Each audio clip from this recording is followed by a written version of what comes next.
Bonjour à tous, bienvenue pour cette deuxième journée de Futurapolis Santé, cancer, longévité, sport, repousser les limites. Et ce matin, nous allons vous emmener dans les coulisses de la préparation des grands sportifs avec un focus sur Euromove, donc un centre de recherche, d'innovation et de développement technologique dans les sciences de la vie, de la santé, du mouvement, de l'information et de la cognition. Et avec nos experts, avec les sportifs qui vont entrer sur ce plateau dans quelques minutes, nous allons voir comment améliorer le geste et comment accélérer la rééducation des sportifs. Je vous demande d'accueillir sous vos applaudissements Mathilde Alemann, Stéphane Perret, bonjour, Eva Serrano et Alex Jumelin. Et nos échanges vont être animés donc par Romain Gonzalez, journaliste au Point, responsable éditorial des forums santé. Donc on l'applaudit également. Une très belle session, Romain, avec sur le plateau notamment de grands sportifs et des experts. Merci Hélène, merci à tous d'être ici. Alors on va rentrer très vite dans le vif du sujet parce que l'un d'entre nous va devoir nous quitter d'ici une petite vingtaine de minutes pour prendre un train pour Paris. C'est Alex Jumelin qui est de l'autre côté de la table. Alex Jumelin, je vais vous poser une question très facile, très directe. Ça ressemble à quoi la récupération pour vous après une épreuve de BMX flat ? Et est-ce que vous pouvez nous dire ce que c'est le BMX flat pour certaines personnes de la salle qui ne le sauraient pas ? Déjà, bonjour à tous, merci. Le BMX flat, c'est des figures en fait sur un vélo, un petit vélo avec des repose-pieds sur les axes de roue, et on fait des figures sur la roue avant ou la roue arrière. Et en compétition, en fait, on a champ libre à faire tout ce qu'on veut pendant 3 minutes. Donc en gros, pour ceux qui connaissent un peu le sport, c'est un peu comme si on travaillait la méthode Fartlek, donc 15 secondes à fond et puis un peu moins de 15 secondes de repos pendant l'exercice, pendant les 3 minutes. Et la récupération, je ne suis pas un très bon exemple. En fait, moi, j'ai commencé ma carrière... Même si vous ne faites pas de récupération, vous pouvez nous le dire. Hein. Si vous allez boire une bière et fumer quelques cigarettes, c'est pas grave. Ça fait très longtemps que je suis professionnel. J'ai 46 ans, je suis passé professionnel à 16 ans. Et je ne sais pas si c'est un des secrets. Après, j'ai de la chance, j'ai une génétique qui est plutôt résistante. J'ai une récupération active. Donc, quand je ne fais pas de vélo, je fais de la muscu. Quand je ne fais pas de la muscu, je fais des étirements, de la proprio ou du cycling en salle. Après, les phases de repos, si on parle d'une compétition qui se trouve loin à l'étranger, c'est vrai que je dois avouer que le décalage horaire m'affecte plus maintenant que quand j'en avais 30. Et Mathilde Alemann, vous, ça ressemble à quoi un peu la récupération après une épreuve ? D'abord, vous faisiez du basket, maintenant vous vous êtes reconverti entre guillemets vers le rugby. Ça ressemble à quoi, on va dire, la récupération dans les 24 heures qui suivent une compétition ou un match ? Pas vraiment de récupération à proprement parler. J'écoute mon corps, donc si besoin, je me repose. Quand je ne suis pas sur un terrain, je suis à la salle. Donc je m'écoute simplement. À la différence, je ne suis pas athlète de très haut niveau. Et donc du coup, on n'a pas réellement de suivi en fait. C'est propre à l'athlète. Oui, chacun fait comme il le sent et comme il le peut, j'imagine, sur aussi votre vie professionnelle et votre autres activités. Ouais. Tout à fait, oui. Vous, Eva Serrano, je ne résiste pas à l'envie de vous poser la question au sujet de votre ancienne carrière de gymnastique rythmique de haut niveau. Vous avez été double médaillé mondial, il me semble, dans votre carrière. Ça ressemblait à quoi à l'époque, entre guillemets, la récupération ? Est-ce que vous avez aussi vu une sorte de changement dans les modalités de récupération dans les athlètes au cours des 20 dernières années ? Ah oui, clairement, parce qu'il y a vraiment le matériel qui a évolué. Donc moi, c'était les années 90-2000, donc ça date. Il y a un tas de choses qui a vraiment évolué. Je pense à la cryo, je pense au bain chaud, bain froid. Tout ça, je n'ai pas bénéficié. C'était très, très basique. Nous, c'était les kinés, le repos, les étirements. Voilà, donc c'était vraiment un peu archaïque. Mais aujourd'hui, vraiment, il y a vraiment une grosse différence sur la récupération. Et vous, Stéphane Perret, est-ce que déjà vous avez des petits conseils de récupération si vous êtes sportif du dimanche comme moi et que vous essayez d'aller courir de temps en temps ? Et plus sérieusement, est-ce que chez Euromove, la récupération, c'est un des gros sujets de recherche ? Oui, bonjour à toutes et à tous. Alors, la récupération à titre personnel, j'ai envie de dire, premier conseil, et je pense que c'est indispensable, c'est le sommeil. Donc j'y reviendrai peut-être tout à l'heure. Concernant effectivement la structure, l'unité de recherche Euromove, donc c'est un centre de recherche ici sur l'Université de Montpellier, avec les collègues de l'Institut Mintelecom Mindales. Et on travaille effectivement sur des applications en clinique, mais aussi en sport. Et nos objets d'étude sont effectivement d'optimiser la performance, tout en gérant les facteurs de risque liés à la blessure. Et bien évidemment, la récupération fait partie des grands thèmes, plus que d'ailleurs optimiser la performance. Justement, vous parlez des facteurs de risque pour éviter les blessures. Vous, Alex Jumelin, vous avez déjà été confronté à des blessures plus ou moins sérieuses et comment vous les avez, on va dire, encaissées, comment vous avez pu récupérer ? J'ai une petite histoire là-dessus. Je suis tombé une fois, je tombe souvent, j'ai les tibias pleins de sang tout le temps, mais c'est vraiment superficiel. Une fois, je suis tombé très fort au FIS. En fait, nous, ce qui est dangereux en flat, c'est quand le vélo tombe et qu'on tombe dessus. Et cette fois-ci, au lieu de faire une petite côte fêlée, ce qui est un classique, plus ou moins dans le BMX, je suis tombé sur le PEX, donc vraiment juste sur le côté de la colonne vertébrale. Et j'avais une compétition au Japon le lendemain. Donc j'ai quand même pris l'avion. Et là, j'ai été vu par un chiropracteur qui m'a examiné, qui m'a permis de faire la compète 2 jours après, de marcher et de faire comme s'il m'était rien arrivé. C'était un peu un tour de magie. Mais sinon, sans ça, je fais une discipline qui n'est pas très dangereuse. Justement, j'avais une petite question, un petit sous-entendu en tête. Dans un peu plus de 24 heures, l'équipe de France de rugby va affronter l'Afrique du Sud en quart de finale. La star de l'équipe de France de rugby, Antoine Dupont, se remet tout juste d'une fracture de la mâchoire. 3 semaines après cette fracture, il va de nouveau être sur le terrain. Là, j'ai envie de vous poser une question un peu à tous les 4, peut-être vous, les sportifs encore en activité. Est-ce qu'il vous est arrivé de prendre certains risques après des blessures? Vous vous êtes dit, bon, là, cette compétition, ce match est trop important, je ferme les yeux, je vais un peu encaisser. Alex Jumelin, peut-être. Le plus dur, c'est le mental. Donc, si c'est une blessure, elle disparaît le temps de la compétition. Le plus dur dans le sport, c'est le mental de toute façon. En espérant qu'aucun Sud-Africain lui tombe sur la mâchoire de manière très violente, histoire de ne pas répéter. Eva Serrano, peut-être vous, à l'Agence nationale du sport, est-ce qu'aussi vous conseillez, entre guillemets, des athlètes des fédérations pour éviter ces prises de risques-là et leur dire qu'après tout, se sacrifier la santé, ce n'est pas forcément la solution? Alors, je vais juste parler de moi parce que je vous en prie. Avant de l'agence, j'ai eu une expérience identique, c'est-à-dire que je me suis fêlé le ménisque et j'ai quand même fait les championnats d'Europe où j'ai été médaillée. Et grâce à mon ostéo, j'ai pu participer à la compétition parce que j'avais le genou qui se bloquait. Donc, ce que j'ai envie de dire, c'est qu'aujourd'hui, les sportifs de haut niveau, la gestion de la blessure, c'est le quotidien. Et on déploie des moyens autour de ça au millimètre, je dirais comme une voiture de course F1. Le moindre réglage est important et va permettre de pouvoir éviter la blessure ou quand elle est là, la gérer de la façon la plus efficace pour être au plus près de la récupération la plus rapide parce qu'on n'a pas le temps.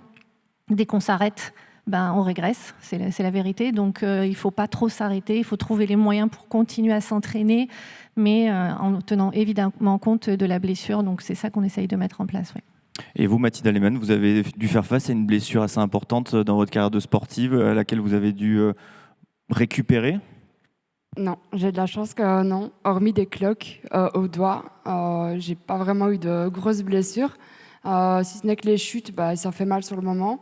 Mais voilà, comme mes collègues le disaient, c'est la compétition qui prend le mental qui prend le dessus. Et la compétition est tellement importante qu'on avance malgré de potentielles douleurs. Vous, Stéphane Perret, vous n'êtes donc pas médecin, mais est-ce que vous avez déjà fait face, est-ce que vous arrivez à quantifier la part, entre guillemets, du mental dans la récupération physique? J'entends par là, quand vous avez des athlètes que vous pouvez accompagner, quand vous faites des analyses, est-ce que vous étudiez un peu, on dit souvent que, après tout, c'est d'abord dans la tête, est-ce que cette récupération-là mentale, on peut la quantifier, on peut aussi l'observer scientifiquement, ou est-ce que parfois c'est un peu de la pseudo-science, entre guillemets? Est-ce que c'est un peu dans nos têtes? Merci pour la question. Oui, la gestion de la blessure, pour moi, elle doit être effectivement réservée à une équipe pluridisciplinaire d'experts, dont justement des préparateurs mentaux. Et au jour d'aujourd'hui, la préparation mentale, effectivement, c'est vraiment démocratisé. Elle est même très implantée dans les structures de haut niveau. Il y a des projets même assez emblématiques sur les projets haute performance financés par l'agence. Notamment, je pense au rugby, pour ne le citer. Donc, le docteur Michael Campo, effectivement, gère beaucoup tout ce qui est autour des émotions, la contagion collective à travers les émotions. Donc, l'athlète doit être au centre à un moment donné aussi de la décision, avec effectivement l'ensemble des experts, que ce soit le médecin d'un côté, les kinés, les préparateurs physiques aussi qui ont leur mot à dire. Dès lors qu'il y a un retour sur le terrain, et on l'a vu, il y a plusieurs phases avec Antoine Dupont, les indicateurs permettent effectivement de savoir si d'un point de vue physique, la restauration est complète.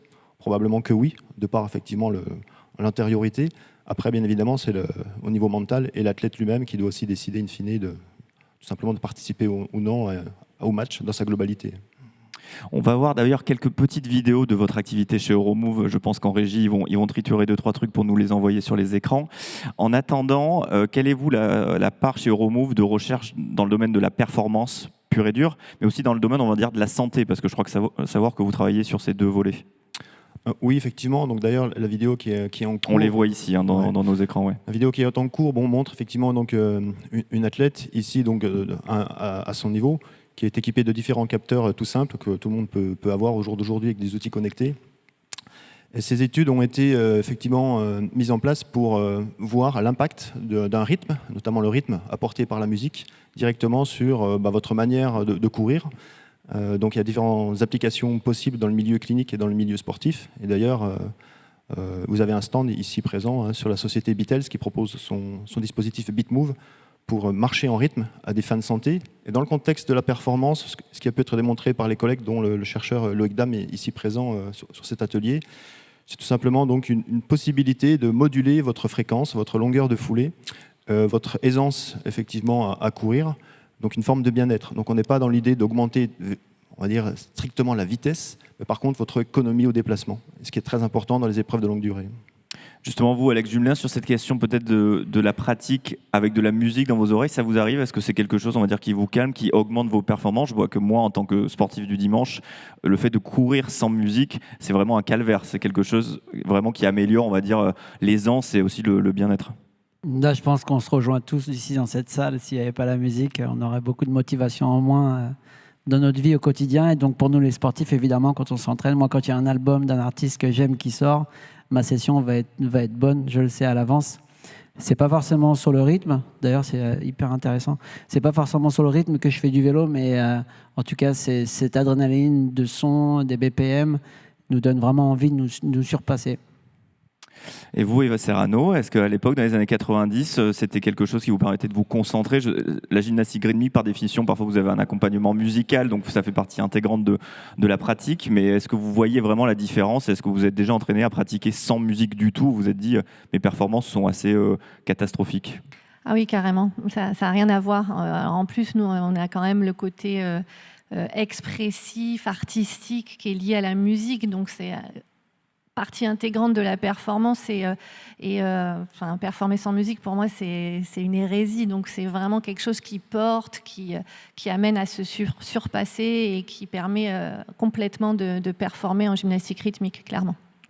Stéphane Perret, on voit une nouvelle vidéo de Euromove, de vos recherches. Alors là, c'est une vidéo assez particulière. On voit quelqu'un qui a l'air d'être emprisonné, telle une petite bête dans une toile d'araignée. Est-ce que vous pouvez nous expliquer ce que cette personne est en train de subir?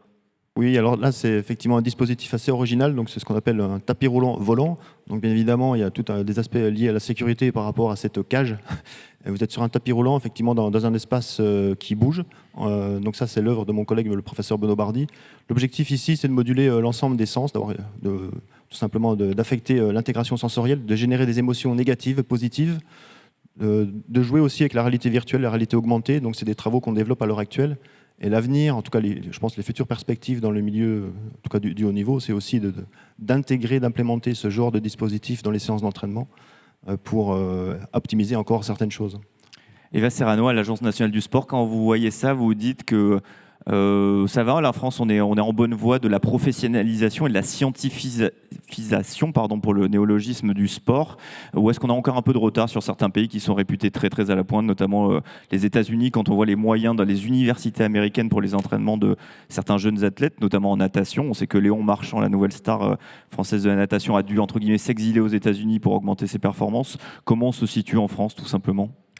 Je pense qu'il y a eu une grosse impulsion suite à l'obtention des Jeux Olympiques. On a eu la chance d'avoir un PPR sport alors qu'on n'avait jamais eu de 20 millions d'euros. Voilà. Enfin, cette somme-là n'avait jamais été atteinte. Donc, ce qui fait qu'on a, sous cette impulsion-là, développé beaucoup de plans de recherche.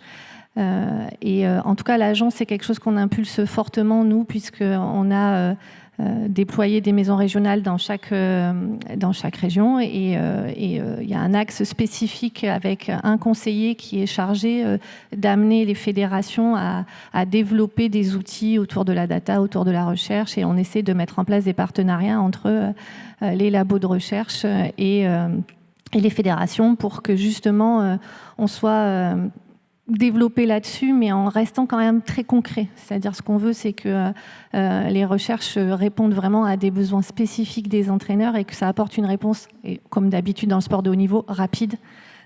Ce qui n'est pas toujours évident. Ce qui n'est pas toujours évident, parce que parfois, évidemment, la recherche se porte plutôt sur le moyen ou voire le long terme. Là, Stéphane Perret, on voit une sorte de déconstruction d'un mouvement donc de foot assez, entre guillemets, extraordinaire, qui est le retourné acrobatique. Est-ce que vous pouvez nous expliquer comment, entre guillemets, on peut améliorer ce mouvement-là ? Oui, donc là vous avez juste effectivement donc la reconstitution d'un mouvement acrobatique par un expert. Vous avez reconnu effectivement l'activité footballistique. Notre centre est positionné avec un objet d'étude qui est le mouvement et c'est déterminant. Donc ici c'est davantage des facteurs biomécaniques. Donc on équipe quelqu'un directement sur le terrain, sur le stade en l'occurrence, avec différents capteurs. Donc il y a différents systèmes. Et on peut reconstruire avec cet avatar effectivement l'ensemble de sa gestuelle et essayer de mieux comprendre pourquoi effectivement il est en réussite ou non et qu'est-ce qui lui manque encore, notamment ici d'un point de vue un petit peu impulsion. Son centre de gravité n'est pas assez élevé s'il veut effectivement avoir une force plus importante à un moment donné dans le ballon par la suite. Là, on voit une nouvelle simulation qui est un coup de tête. Vous, Alex Jumelin, dans le BMX Flat, est-ce que vous avez aussi une sorte d'analyse de toutes vos pratiques ? J'imagine que vous captez en vidéo et que vous regardez vos tricks et vos performances de BMX Flat. Est-ce que ça a changé au fil du temps ? Est-ce que vous avez des nouveaux outils d'analyse, on va dire, de vos performances ? Ou est-ce que vous êtes un peu à l'ancienne, vous regardez, vous dites là j'ai manqué ça, là j'étais plutôt bon Non, c'est plutôt une analyse à l'ancienne. Après, il y a vraiment une importance de placement des mains, placement des pieds, aussi peut-être où est-ce qu'on met le visage. Mais ma discipline est en constante évolution. On invente encore des figures, on crée encore des mouvements. Ce qui fait aujourd'hui qu'on est pro rider, c'est qu'on crée. Et moi, j'ai une académie à Bayard qui s'appelle la FIS Academy. Et donc, je forme du débutant au pro rider. Et je me rends compte qu'à chaque fois, souvent, c'est le pied à 1 cm ou 2 d'écart entre le repose-pied et le pegs. Ça change tout. Donc c'est souvent transfert de poids, c'est assez basique. Si on devait aller dans ce genre d'examen du mouvement et des chutes, ce serait canon, mais je pense que ça prendrait des heures et des heures parce qu'il y a un vélo dans les jambes et les mouvements sont très rapides. Mais non, ce serait super. Hein. Puis il y a aussi une question évidemment de financement. Là, je me tourne vers vous, Mathilde Aleman. On dit souvent que les sports para, entre guillemets, sont un peu le parent pauvre de la famille du sport en France. C'est vrai que malgré les progrès, malgré la publicité liée aux Jeux paralympiques, est-ce que vous vous sentez parfois, non pas abandonné, mais vous dites, vous rêveriez un peu d'avoir ce type de moyens-là ? Mais le problème, c'est pas comme à Valide où on achète une paire de baskets et on sort courir ou pratiquer son sport. Là, quand il s'agit de sport en fauteuil, malheureusement, les prix sont vraiment très élevés. Ça coûte combien pour nous donner une idée par exemple, un fauteuil pour faire du basket vous avez un ordre de prix, entre guillemets ? On peut être autour des 10 000 €. 10 000 €, qui est un investissement que vous faites, j'imagine, vous-même La plupart du temps, c'est personnel, oui. C'est très rare quand il y a un sponsor qui vient nous chercher pour nous financer un fauteuil. Justement, sur cette question de sponsor, là, je me retourne vers vous, Alex Jumelin. J'imagine que pour vous, ça a été une source de financement un peu rêvée d'avoir ces sponsors et ces gros groupes. On peut les citer, notamment Red Bull, qui est un groupe qui a énormément investi dans les sports extrêmes, les sports de glisse, le skate, le surf, etc. Pour vous, ça a été une manne financière un peu de rêve, parce que j'imagine qu'au début de votre carrière, vous vous êtes dit comment je vais vivre de ma passion pour le BMX Flat. Nous, on a plusieurs axes de revenus. Les sponsors, ça en est une. Mais aujourd'hui, au-dessus de tout ça, il y a quand même, heureusement ou pas, les réseaux sociaux et un sportif de haut niveau, en tout cas de ma génération, de la cible qu'on a, donc les jeunes, les riders.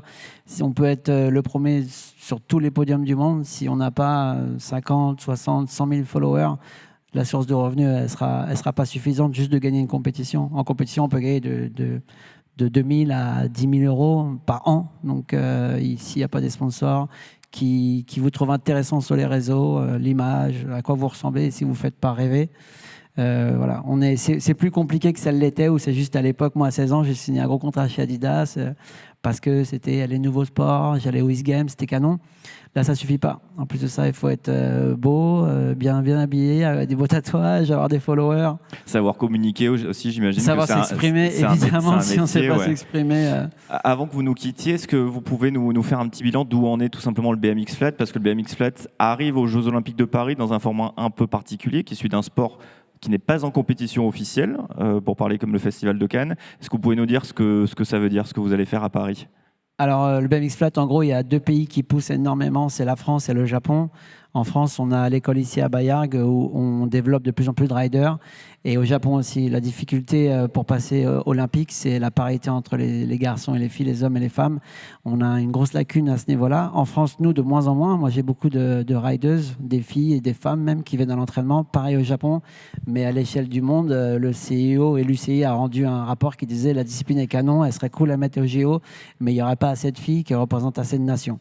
Donc, en tant que Français, on sera en démonstration à l'ouverture, moi et mon ami Mathias Dandois, et puis ensuite derrière, sûrement en atelier ici en local et même à Paris, place de la Concorde pendant les JO.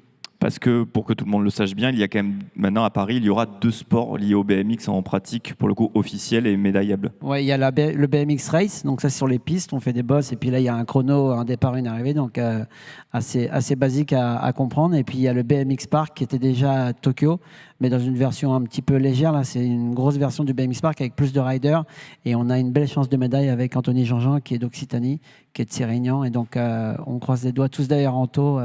D'ici cet été, l'été prochain, je veux dire. Merci Alex Jumelin, ça sera le mot de la fin, comme ça on vous libère. Je pense que vous avez votre BMX juste dans les coulisses, à mon avis, vous devrez avoir votre train, je vous remercie. Merci à tous, désolé de partir un peu... On peut applaudir Alex Jumelin qui nous abandonne. Bravo Alex, merci beaucoup. Stéphane Perret, je reviens vers vous, à tout ce qui a trait à la récupération, mais aussi à la préparation des sportifs. Vous avez donc, vous, une approche très scientifique de cette question. Est-ce que vous tombez régulièrement face à des sportifs ou des fédérations ou des clubs qui ont encore une approche un peu ésotérique du sport? J'ai un petit sous-entendu en tête. Dans de nombreux sports, même très très médiatisés, on voit certains sportifs très liés à des gens qui sont plus proche du gourou quasiment que du médecin.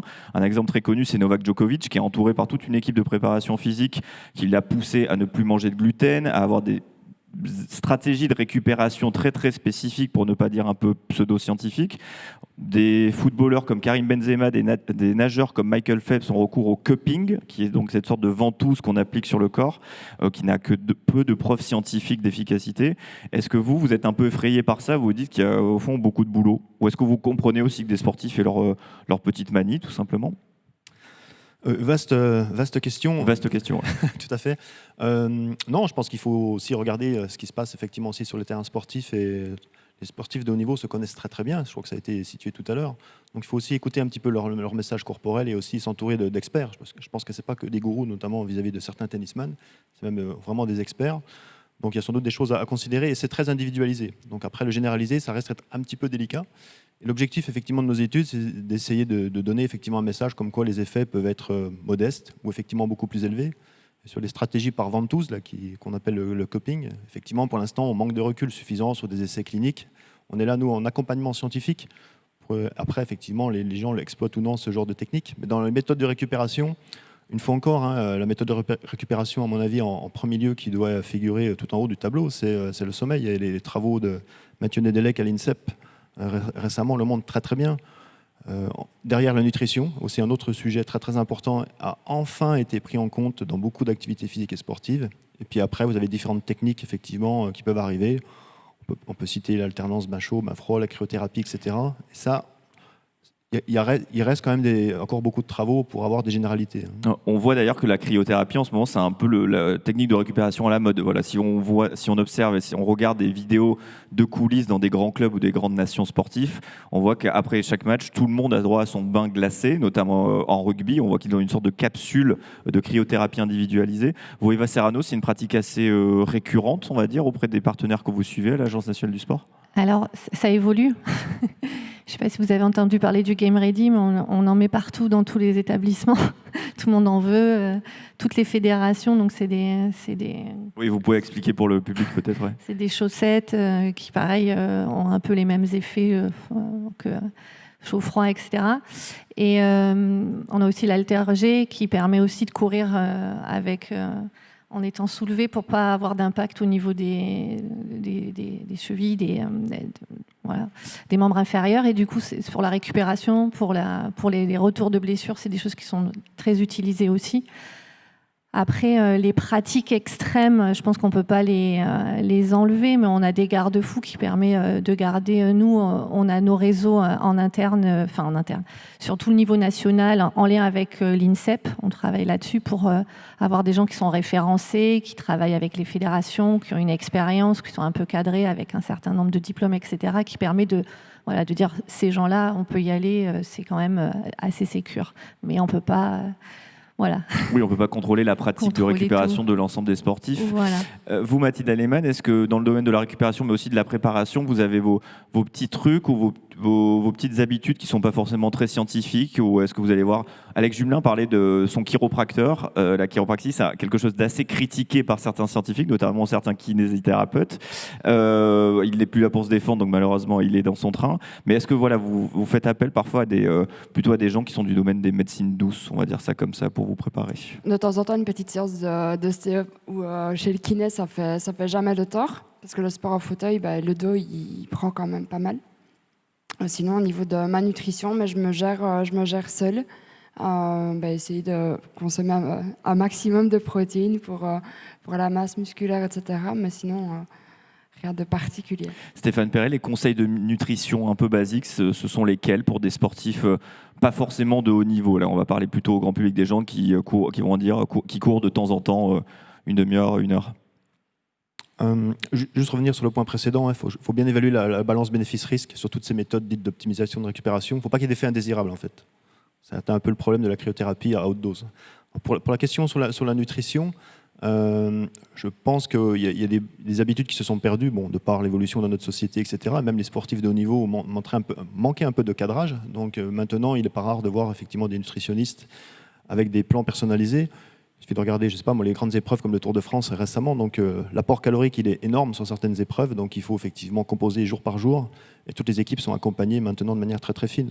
Donc on doit penser à optimiser sa récupération dès lors qu'on est déjà dans sa pratique. Donc ça passe par l'hydratation, si l'épreuve effectivement se poursuit, aussi un apport nutritionnel. Et après, vous avez des fenêtres temporelles pour venir reconstituer un peu les stocks qui ont été perdus, qu'il faut reconstruire. Le sommeil, il contribue fortement, notamment sur les premières phases du sommeil. Vous incitez beaucoup sur le sommeil, donc là, je pense qu'on peut le retenir parce qu'on en manque de sommeil. La clé, ouais. On en manque de sommeil dans la société à l'heure actuelle. Les expérimentations récentes montrent que si on joue un peu sur l'extension de sommeil chez des sportifs de niveau, on a des gains qui sont énormes, beaucoup plus que d'essayer d'optimiser, de 15%. Il faut peut-être 4 ans pour le faire, par exemple, sur un temps de réaction de la vigilance. Alors qu'en 2-3 mois, avec 1h30 ou 2 heures de plus dans le sommeil, avec une architecture du sommeil bien calibrée, on a les mêmes gains, voire au-dessus. Donc c'est pour ça que c'est capital. Eva Serrano, peut-être. Oui, je voulais réagir par rapport au sommeil parce que c'est quelque chose qu'on a pris en compte à l'Agence nationale du sport, puisque dans le cadre du dispositif Gagner en France, donc Gagner en France, je ne sais pas si vous en avez entendu parler, mais c'est essayer de concrétiser le Home Advantage pour les Jeux Olympiques de Paris 2024 et d'apporter des conditions supplémentaires aux sportifs français. Nous allons équiper les chambres du village olympique d'un surmatelas pour justement améliorer la qualité du sommeil pour les athlètes qui seront au village. Vous, Mathilde Aleman, la question du sommeil, est-ce qu'elle est centrale ou est-ce que vous dites je dors pas assez quand j'écoute mes deux camarades de table ronde? Ça fait très longtemps que je sais que je ne dors pas assez, mais voilà. Vous, justement, Stéphane Perret, chez Remove, au sujet du sommeil, est-ce que vous avez noté auprès des athlètes que vous pouvez suivre une sorte de chute de la qualité, mais aussi de la quantité de sommeil? On dit beaucoup qu'aujourd'hui, on crée des générations qui ne dorment vraiment pas du tout assez, qui dorment 6 heures, 6 heures et demie en moyenne. Est-ce que vous êtes un peu effrayé par notamment les jeunes générations de sportifs où vous dites qu'il y a toute une éducation aussi à refaire au-delà de la transmission scientifique? On ne travaille pas spécifiquement sur le sommeil, mais c'est vrai que les connaissances qui sont diffusées montrent que ça a diminué de manière générale. Après, il faut regarder aussi différents indicateurs, aussi la structure, l'architecture dans le sommeil avec différentes phases. Donc, si vous passez pas par des examens un petit peu poussés, la polysomnographie, vous enregistrez plein de composantes physiologiques, électrophysiologiques. il y a des phases essentielles qu'il ne faut pas perdre dans le sommeil.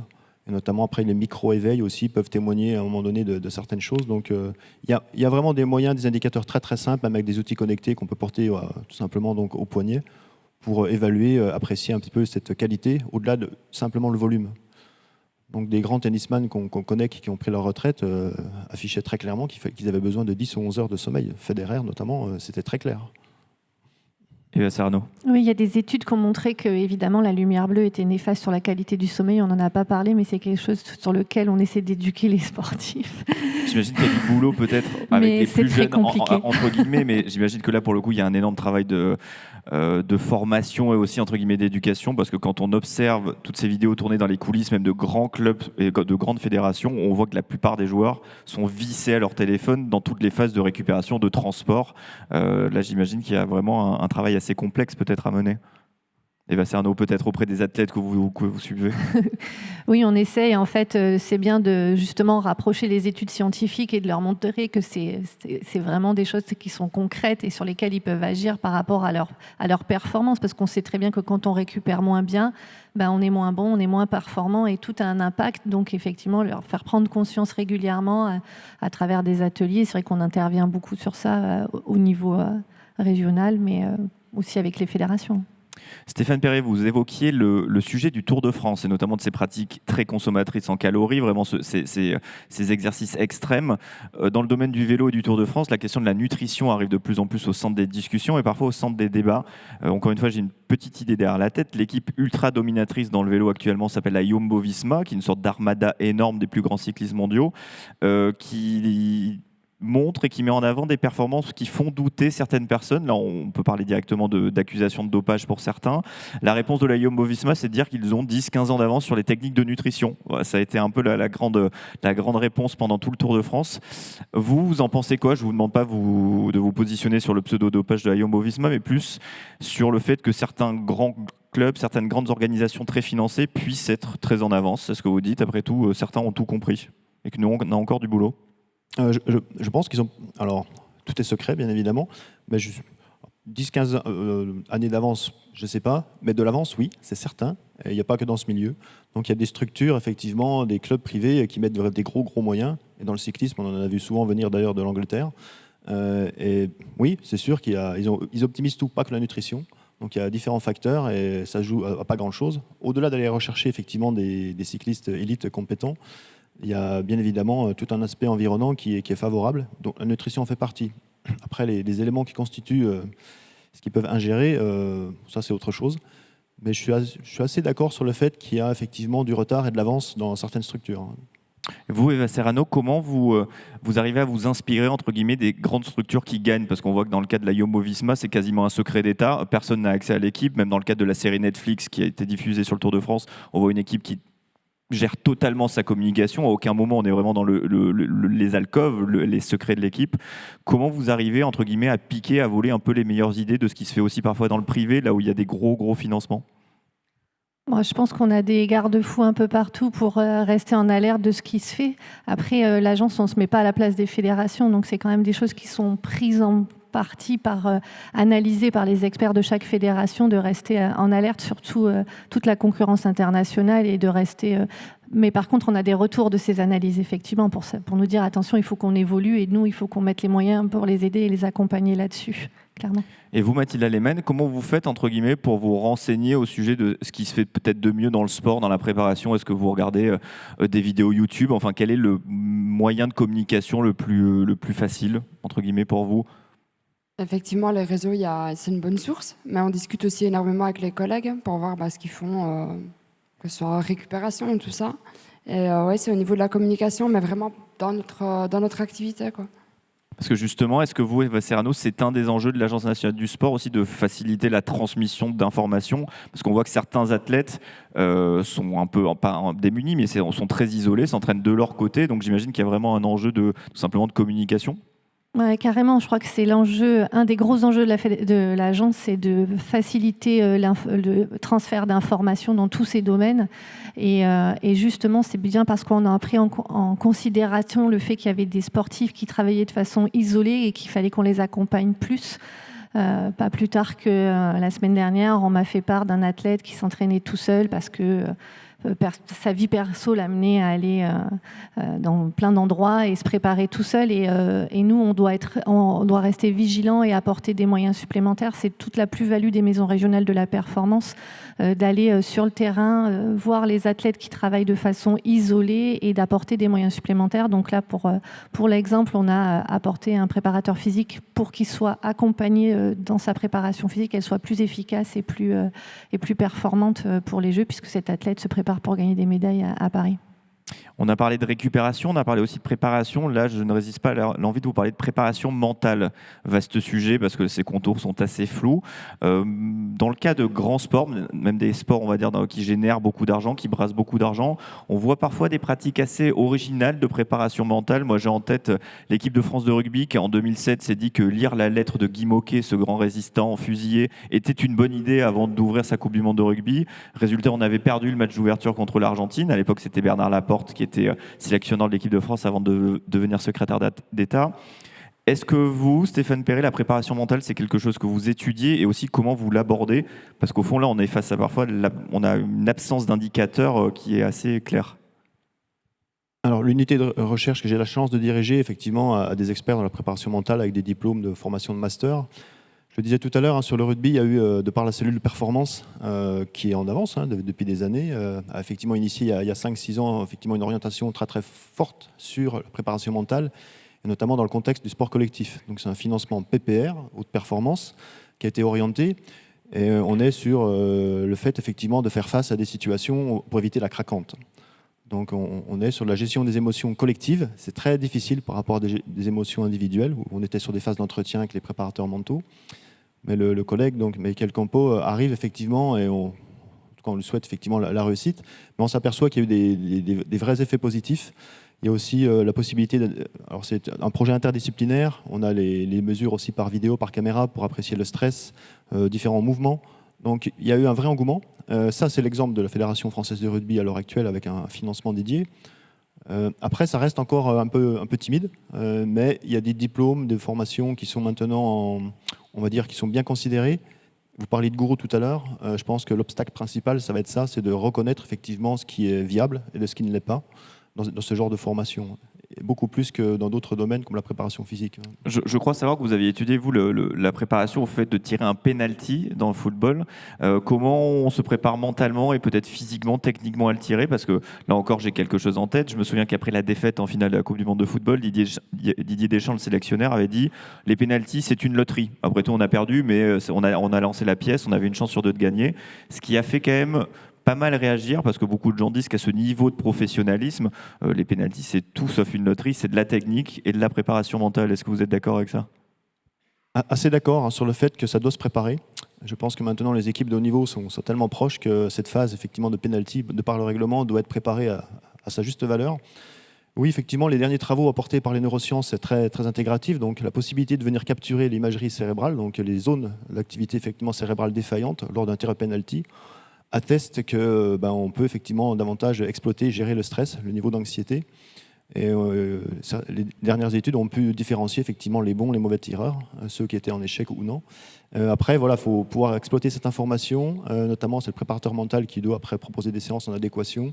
Des techniques comme le neurofeedback, piloté par certains collègues sur Bordeaux, sur Toulouse, permettent aussi de l'envisager. C'est quoi le neurofeedback en quelques mots? Alors c'est tout simplement une projection. Vous avez face à vous, effectivement, non pas votre fréquence cardiaque ou comme on peut l'avoir classiquement, mais davantage votre niveau d'activité cérébrale sur l'aire qui est concerné par le niveau d'anxiété. Et l'idée, c'est de gérer ses émotions, son stress, et d'avoir une forme de relâchement, on va dire, temporaire, pour être assez performant. Avant de donner la parole à Hélène, est-ce que la méditation, justement, ça fait partie des stratégies employées pour gérer son stress, ou est-ce que je suis complètement à côté? Oui, complètement. Et il y a un engouement de la recherche dans cette thématique, et fort heureusement. Voilà, faut capitaliser un petit peu les études pour voir ce qui peut être fait. Et une fois encore, il y a toujours un peu des croyances autour de ça. Il y a des mauvaises personnes, j'ai envie de dire, qui en profitent, mais je pense qu'il y a un vrai avenir aussi dans la préparation mentale. C'est vraiment une perspective qui est, je pense, en France et ailleurs, très importante parmi les priorités. Hélène. Oui, j'avais peut-être une question, et vous venez d'évoquer l'imagerie cérébrale.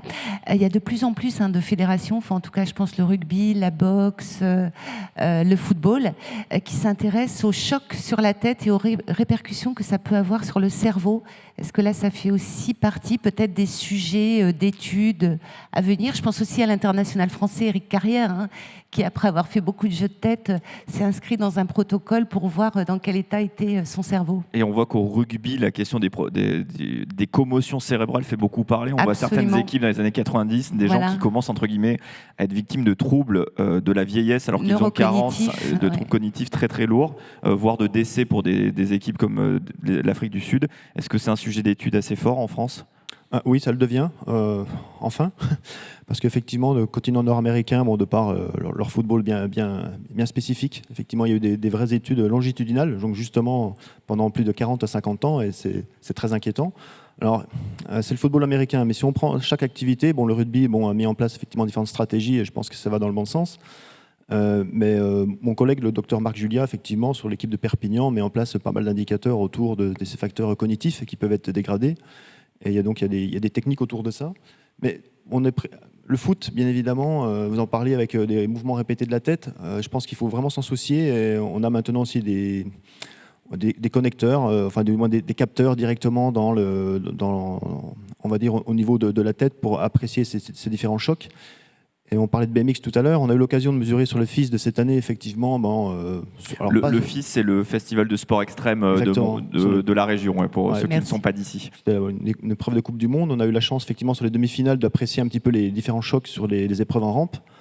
C'est assez important. Donc il y a aussi une nécessité. Donc il ne faut pas minimiser, effectivement, ce genre de choses. Merci. Peut-être quelques questions, si vous avez des questions à poser à nos invités, n'hésitez pas à vous manifester. Alors, si vous n'en avez pas le temps. Si, voilà. Madame. Alors, avez-vous des questions ou des demandes de précision sur la préparation? Oui, on vous écoute. Bonjour, merci pour votre intervention. J'avais juste une question. Hier, avec la table ronde sur la longévité, on a abordé les techniques de respiration. On n'a pas parlé là ce matin. Quel type de respiration vous conseillerez? Alors, on parle souvent de cohérence cardiaque, mais il y a aussi plein d'autres types de respiration. Et pour les sportifs de haut niveau et ceux du dimanche, quel type de respiration vous conseillerez pour mieux dormir et aussi pour être plus performant? Merci. Qui veut se lancer? Stéphane, peut-être? Potentiellement, je commence. Il y a plein de choses autour de la respiration. Oui, alors il y a des techniques de cohérence cardiaque. Donc, c'est de coupler le rythme respiratoire à sa fréquence cardiaque. On va un petit peu sur les techniques qu'on évoquait tout à l'heure, sur la méditation, ce genre de choses. Donc là, c'est nécessaire. Quand on fait aussi de l'enregistrement de la fréquence cardiaque pour attester un petit peu d'une forme de récupération, ce qu'on appelle la variabilité de cette fréquence cardiaque, elle doit être contrôlée au rythme respiratoire. Et le rythme respiratoire est très très important. Alors dans les phases de sommeil, on a aussi effectivement cet indicateur par les enregistrements, on va dire, multiples, au-delà de l'activité cardiaque et l'enregistrement électroencéphalographique. Donc ce rythme est pris en compte dans une globalité, en fait. Mais il doit être contrôlé. Ouais. Il va peut-être vous lire, Régine. Oui, je sais qu'il y a beaucoup de sportifs pour diminuer le stress qui utilisent justement la cohérence cardiaque. Donc 6 secondes d'inspiration, 6 secondes d'expiration pendant 5 minutes. Pour exemple, Tony Estanguet, je pense que tout le monde le connaît puisqu'il est le patron des Jeux Olympiques. Voilà, c'est des choses qui sont vraiment utilisées pour faire retomber le stress et être dans une activation optimale, en fait.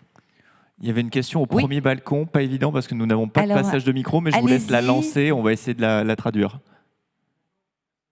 Oui.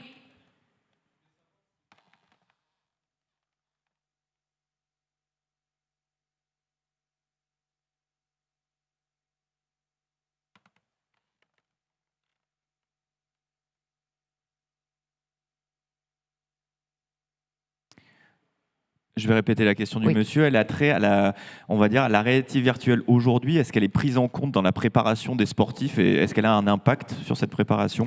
Ou aussi, est-ce qu'on l'utilise tout simplement? Parce que peut-être qu'on a encore un peu de marge.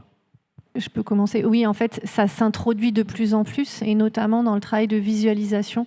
Ça permet vraiment aux sportifs de se concentrer sur le geste sportif et notamment sur les gestes complexes pour améliorer ce travail-là. Après, je peux laisser la parole à Stéphane qui va... Non, je fais que de confirmer. Oui, tout à fait. Il y a des projets PPR, notamment sur Rennes, qui ont des centres vraiment dédiés aussi sur Marseille. C'est en cours de développement, j'ai envie de dire, mais c'est important. Et ça devrait remplacer quelques séances, on va dire, sur le terrain à terme. Parce qu'il y a un effet, une fois encore, sur la récupération. Vous avez moins de contraintes, d'effets délétères, notamment sur le système musculo-squelettique. Pour avoir les mêmes effets, et c'est via le cerveau que vous pouvez effectivement bénéficier. Et là, pour le coup, on voit que certains pays, notamment les États-Unis, ont de l'avance. J'ai en tête la préparation de beaucoup de clubs de foot américains pour éviter donc des mini-chocs et des mini-contacts. On prépare les athlètes via des outils de réalité virtuelle, chacun de manière indépendante, afin d'éviter aussi la mise en place de ces équipes assez lourdes et de ces formations assez complexes. Moi, j'ai une dernière question, je pense que le public n'en a plus, pour Eva Serrano. Il reste 40 secondes. Les 80 médailles à Paris, est-ce qu'on va les avoir ou pas? Est-ce qu'on est prêt? Je fais une petite référence on va dire, à l'ambition affichée par Emmanuel Macron, qui a un peu fait tordre du nez certaines personnes en disant c'est quand même très, très, très, très ambitieux. L'agence a été créée pour ça, malheureusement que depuis 2019. Donc on travaille depuis 3 ans là-dessus. On essaie de tout faire, de mettre tous les moyens autour des potentiels de médailles et qu'on a déjà identifiés. Ceux qui sont déjà médaillés au championnat du monde et qui devraient réitérer la performance. Donc 80, on va croiser les doigts. En tout cas, on essaye l'objectif à un peu modifier. Être 4e nation, ça serait déjà top. Merci beaucoup. Merci à tous les 3. Merci, Hélène. on vous applaudit. Merci beaucoup, Romain.